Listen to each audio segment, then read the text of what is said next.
Hello, and welcome back to Ding Ding Ding Ding Ding. Recovering a sense of connection. Art is not thinking something and stressing on doing something, it's creating, it's putting something down. Things that have been bothering you, things that you think need to be out there. Accept that it's natural to create because it is. I mean, we were not told to create and survive, but we still do. And when you accept that it's very natural to create, you also need to accept that the knowledge, the process, the stuff that you will require to create will come to you because that is how it works. I mean, there is no other way. You just have to believe that you can create it. And when you believe that, every step on the way will feel like it's helping you out to actually create what you want to create. I read this quote where it said that, the second you accept what you have is the moment you start growing and evolving, because till the time you're going to fight your own thoughts, you won't really be able to accept anything. And because you won't be able to accept it, you won't be trying to work towards the betterment of it. It has been a very hard time accepting my body as it is because naturally I have a very pear-shaped body. And not everything in the market looks flattering. And there are times where I want to wear something that's already trending and I want to wear it and just look like those models. But then that is what the fact is. That is because I did not accept this body of mine completely. So the second I accept it, I start styling it in a direction that will actually make it look more beautiful, with that acceptance in mind that yes, I cannot look like Giselle, I cannot look like Cindy Crawford, I do not have their height, I do not have their body, not their genetics, but what I have is my own and nobody else has it. And so the best part is that I get to choose how I want to react to this information. I can be sad about it and grumpy about it and just sit in one place and be like, oh. Or I can be happy about it and be like, I have very unique curves. I know this is off topic, but accepting is a huge part of actually creating something. Acceptance is most important because it will help you accept the idea that you can receive. That you can receive the help that you want, that you can receive the abundance that you want, that you can receive whatever you want. You're constantly receiving, okay? Like this breath that you're taking is a gift that you get from your body working hard to actually work where you don't even have to think about it. Next comes perfectionism. Oh my god, I have struggled with it. I have been thinking of making a YouTube channel and posting it on it very regularly for the past year and a half, but I never really came close to posting it because how perfectionism came in between, where I was like, everything that I create should be perfect or else I'm not making it. So this definition that this book has for perfectionism is so good. It says, perfectionism is a refusal to let yourself move ahead and it helps you stay on the details and lose sight of the whole.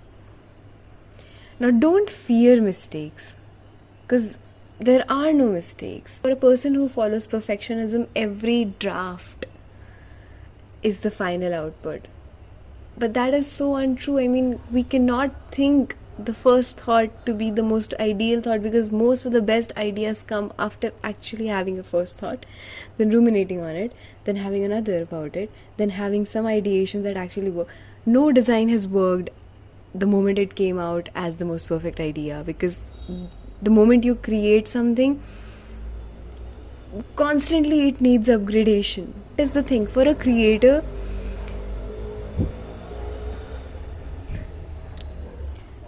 See, that is what I'm saying, that for a creator, a project is never completed. It's never completed. That's it. Like for a creator, a project is never completed. A painter will always find mistakes in his paintings, no matter how beautiful they look. A musician will always find ways in which they can say that, this doesn't sound right, I hope it could change. So you'll never reach that perfect state. You always cringe at what you've always created before. So why not create it without this thought of having perfectionism? Because let me tell you, I had this question, how will I survive? What will I do if it's not perfect? And the answer is, you will be doing much more than you would have done thinking about that perfectionism. Another thing that we talked about was risk. And this beautiful line that it said was, like, yes, most people say that an unexamined life is not worth living. Every coin has two sides, right? So the other side is that a life not lived is not worth examining. For us, the probable pain that we might feel if that experience fails us is more powerful than the idea that we will be experiencing a new thing. I was more scared of starting this channel, and I still am. I think doing these artist way is also a way of me trying to procrastinate the idea that I'll have to create eventually. And I have so many ideas, but I'm just so scared at times to create, because what if it flunks? But the positive side of it is that when I create these videos, I have zero expectations of what they're going to do, because they're being created for my own self. And so I feel like, for my own self, yeah, I forgot in between. And oftentimes our ego tells us, that, oh, I look like an idiot.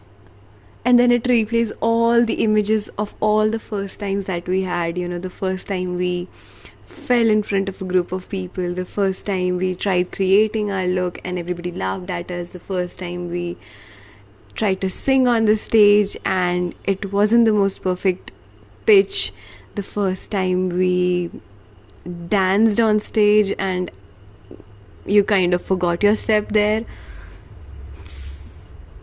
But that was your first time. You've changed as a person, you've gained experience as a person, and you cannot let that first experience of yours dictate the rest of your life, because life is just experiencing things again and again and again with more knowledge. Right? Like, this line was really beautiful. When with the recognition from others and the unrealistically successful approach to our first draft, our first attempt being an unspoken demand, an unspoken demand at the back of our head that we do not even recognize, most of the things are outside our realm of possibility. I mean, if you're going to let other people's opinion, your own experience, past experiences going to define your future, then how can that future experience be any different from your past? One thing it also said was, why do we compare? Why do we want recognition? Because we think that that's powerful. Because at the end of the day, it's jealousy. And you know what jealousy is? Jealousy is a map. It's a beautiful map of things that I wanted to do but did not have the courage. And when others did it and got the recognition that I could have had, I am jealous at them. As simple as that. It's a frustration on someone else for achieving what we could have achieved. We were too scared to put in the effort in that direction. I think jealousy is the real selfishness, because it kind of makes us believe that there is only going to be one good dancer, there is only going to be one popular singer, there is only going to be one good piece of art and nothing else. It is also because of these days we are exposed to so much on our phone the moment we open our eyes, that comparison can, yes, be there constantly, but that is also being selfish, because you are defining that only one person can be good at something, that only one person can create and nobody else. Yes, you can copy stuff that people are doing, give them credit, of course, but if something inspires you, why shouldn't you? A project inspires you, you can take from it, because everything is an inspiration of something or the other. We're all part of one big collective consciousness, so I can have that idea and you can have that idea too. Only thing that will differentiate us is going to be you who puts in more effort to it. At the end, just do it. Do it if you're sad, do it if you're angry, do it if you're happy, do it if you're grieving, you're tired, you're sleepy. Just do it. Put in that effort. If you win, you win. If you lose, you lose. But you did it. You took that risk. You took that leap of faith with zero expectations. And you accomplished something that you decided to do. So just do, because the self-image that you make after taking risks again and again and again without having to depend on what other people are going to think, well, that image that you will have of yours, that, oh, I took that risk, I did it anyways, nobody can break that. Thank you for watching, and here's my artistic date.